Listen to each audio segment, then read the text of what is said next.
ततो युद्धपरिश्रान्तं समरे चिन्तया स्थितं रावणं चाग्रतो दुष्ट्या युद्धाय समुपस्थितं दैवतेश्च समागम्य द्रष्टुमभ्यागतो रणम् उपागम्य भविद्राम मगस्त्यो भगवान् ऋषिः राम राम महाबाहो शृणु गुह्यं सनातनं येन सर्वान् नरीन् वत्सा समरे विजयिष्यसि आदित्यहृदयं पुण्यं सर्वशत्रुविनाशनम् ఉన్న బంగారాన్ని విడిపించి ఆ రోజు ఆన్లైన్ రేటుకే మేము కొంటాం. Sharma gold company. జయావహం జపే నిత్యమక్షయం పరమం శుభం సర్వమంగళ మాంగళ్యం సర్వపాప ప్రణాశనం చింతాశోక ప్రశమన మయూర్వర్ధనముత్తమం रश्मिमन्तं समुद्यन्तं देवासुर नमस्कृतं पूजयस्व विवस्वन्तं भास्करं भुवनेश्वरं सर्वदेवतात्मको हेश तेजस्वी रश्मिभावनः एष देवासुरगणा लोकान् पादिगवस्तिभिः एष ब्रह्मश्च विष्णुश्च शिवस्कन्दः प्रजापतिः महेन्द्रो धनदः कालो यमः सोमो ह्यपाम्पतिः वसवः सान्ध्या हस्विनौ मारुतो मनुः वायुर्वह्नि प्रजाः प्राणा ऋतुकर्ता प्रभाकरः आदित्यः सविता सूर्याः खगः पूषा गभस्तिमान् सुवर्णसदृशो भानुः सुवर्णरेता दिवाकरः हरिद्वसा सहस्रार्ची सप्तसप्तिर्मरीचिमान् तिमिरोन्मथनशम्भु सप्ताष्टमार्ताण्डां सुमान् हिरण्यगर्भशिशिरसप्तनो भास्करो रविः अग्निगर्भोदितेः पुत्रा शङ्कः शिशिरनाशनः व्योमनाथस्तमो वेधी रुग्मजु सामपारगः घनवृष्टि रपामित्रो विन्ध्यावीधिप्लवङ्गमः आतपी मण्डली मृत्युः पिङ्गलः सर्वतापनः रविर्विशो महातेजो रक्तः सर्वभवोद्भवः नक्षत्र ग्रहतारणा मधिपो विश्वभावनः तेजसामपि तेजस्वी द्वादशात्मा नमोऽस्तु ते नमः पूर्वाय गिरये पश्चिमायाद्रये नमः ज्योतिर्गणानां पतये दिनाधिपतये नमः जयाय जयभद्राय हर्यस्वाय नमो नमः नमो नमः सहस्रांशो आदित्याय नमो नमः नमः उग्राय वीराय सारंगाय नमो नमः नमः पद्मप्रबोधाय मार्ताण्डाय नमो नमः ब्रह्मेशानाच्युतेशाय सूर्यायादित्यवर्चसे भास्वते सर्वभक्षाय रौद्राय वपुषे नमः तमोघ्नाय हिमघ्नाय शत्रुघ्नायामितात्मने कृतघ्नघ्नाय देवाय ज्योतिषां पतये नमः। सप्तचामीकराभाय वग्नये विश्वकर्मणे नमस्तमोभिनिघ्नाय रवये लोकसाक्षिणे। नासायत्येष वैभूतं तथैव सृजति प्रभुः। व्यायत्येष तपत्येष वर्षत्येष गभस्तिभिः। येष सुप्तेषु जाग्रत्ति भूतेषु परिनिष्ठतः। येष चैवाग्निहोत्रं च फलं चैवाग्निहोत्रिणा। वेदाश्च क्रतवश्चैव क्रतूनां फलमेव च। यानि कृत्यानि लोकेषु सर्वयेषु रविः प्रभुः। येन मापत्सु कृत्येषु कान्तारेषु भयेषु च। कीर्तियन् पुरुषः कश्चिन्नावसीदति राघवा। पूजया स्वैनमेकाग्रो देवदेवं जगत्पतिम्। एतत्त्रिगुणितं जप्त्या युद्धेषु विजयिष्यसि। अस्मिन् क्षणे महाबाहो रावणं त्वं वदिष्यसि।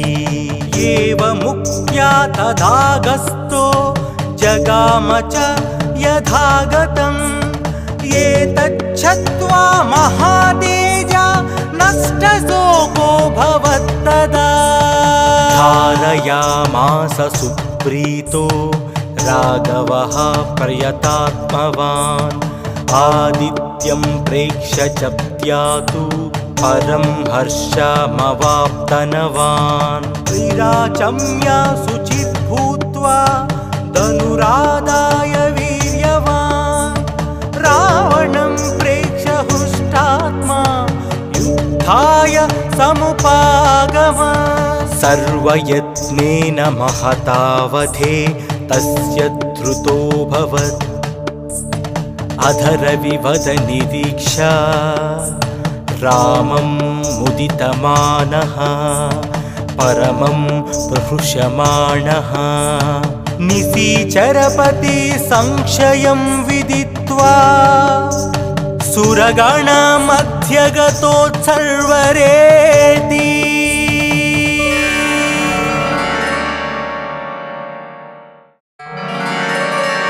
ततो युद्धपरिश्रान्तं समरे चिन्तया स्थितं। रावणं चाग्रतो दुष्ट्या युद्धाय समुपस्थितं। दैवतेश्च समागम्य द्रष्टुमभ्यागतो रणम्। उपागम्य भविद्राम मगस्त्यो भगवान् ऋषिः। राम राम महाबाहो शृणु गुह्यं सनातनं। येन सर्वान् नरीन् वत्सा समरे विजयिष्यसि। आदित्यहृदयं पुण्यं सर्वशत्रुविनाशनं। जयावहं जपे नित्यमक्षयं परमं शुभम्। सर्वमङ्गलमाङ्गल्यं सर्वपापप्रणाशनं। चिन्ताशोकप्रशमना मयूर्वर्धनमुत्तमम्। रश्मिमन्तं समुद्यन्तं देवासुर नमस्कृतं। पूजयस्व विवस्वन्तं भास्करं भुवनेश्वरं। सर्वदेवतात्मको हेश तेजस्वी रश्मिभावनः। एष देवासुरगणा लोकान् पातिगवस्तिभिः। एष ब्रह्मश्च विष्णुश्च शिवस्कन्दः प्रजापतिः। महेन्द्रो धनदः कालो यमः सोमो ह्यपाम्पतिः।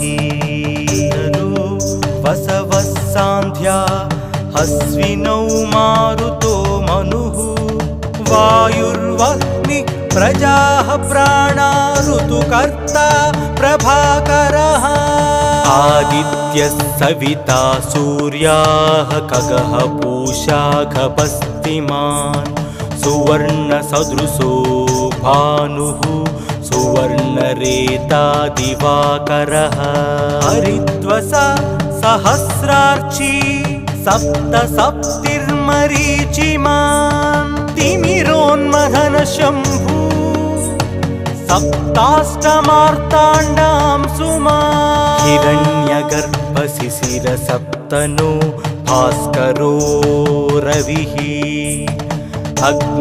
अग्निगर्भोदितेः पुत्रा शङ्कः शिशिरनाशनः व्योमनाथस्तमो वेधी रुग्मजु सामपारगः घनवृष्टिरपामित्रो विन्ध्यावीधिप्लवङ्गमः आतपी मण्डली मृत्युः पिङ्गलः सर्वतापनः रविर्विशो महातेजो रक्तः सर्वभवोद्भवः नक्षत्र ग्रहतारणा मधिपो विश्वभावनः तेजसामपि तेजस्वी द्वादशात्मा नमोऽस्तु ते नमः पूर्वाय गिरये पश्चिमायात्रये नमः ज्योतिर्गणानां पतये दिनाधिपतये नमः जयाय जयभद्राय हर्यस्वाय नमो नमः नमो नमः सहस्रांशो आदित्याय नमो नमः नमः उग्राय वीराय सारंगाय नमो नमः नमः पद्मप्रबोधाय मार्ताण्डाय नमो नमः ब्रह्मेशानाच्युतेशाय सूर्यायादित्यवर्चसे भास्वते सर्वभक्षाय रौद्राय वपुषे नमः तमोघ्नाय हिमघ्नाय शत्रुघ्नाय मितात्मने कृतघ्नघ्नाय देवाय ज्योतिषां पतये नमः सप्तचामीकराभाय वग्नये विश्वकर्मणे नमस्तमोभिनिघ्नाय रवये लोकसाक्षिणे नासाय त्येष वैभूतं तथैव सृजति प्रभुः व्यायत्येष तपत्येष वर्षत्येष गभस्तिभिः येष सुप्तेषु जाग्रत्ति भूतेषु परिनिष्ठतः येष चैवाग्निहोत्रं च फलं चैवाग्निहोत्रिणा वेदाश्च क्रतवश्चैव क्रतूनां फलमेव च यानि कृत्यानि लोकेषु सर्वयेषु रविः प्रभुः येन मापत्सु कृत्येषु कान्तारेषु भयेषु च कीर्तियन् पुरुषः कश्चिन्नावसीदति राघवा पूजया स्वैनमेकाग्रो देवदेवं जगत्पतिम् एतत् त्रिगुणितं जप्त्या युद्धेषु विजयिष्यसि अस्मिन् क्षणे महाबाहो रावणं त्वं वदिष्यसि एवमुक्त्या तदागस्तो जगाम च यथागतम् एतच्छ्रुत्वा महातेजा नष्टशोको भवत्तदा धारयामास सुप्रीतो राघवः प्रयतात्मवान् आदित्यं प्रेक्ष्य च त्यातु परं हर्षमवाप्तनवान् विराचम्य शुचित् भूत्वा धनुरादाय वीर्यवान् रावणं प्रेक्ष्य हृष्टात्मा युद्धाय समुपागम सर्वयत्नेन महतावधे तस्य धृतोऽभवत् अधरविवद निरीक्षा रामं मुदितमानः परमं प्रहृष्यमाणः निशीचरपति संशयं विदित्वा सुरगणमध्यगतोत्सर्वरेति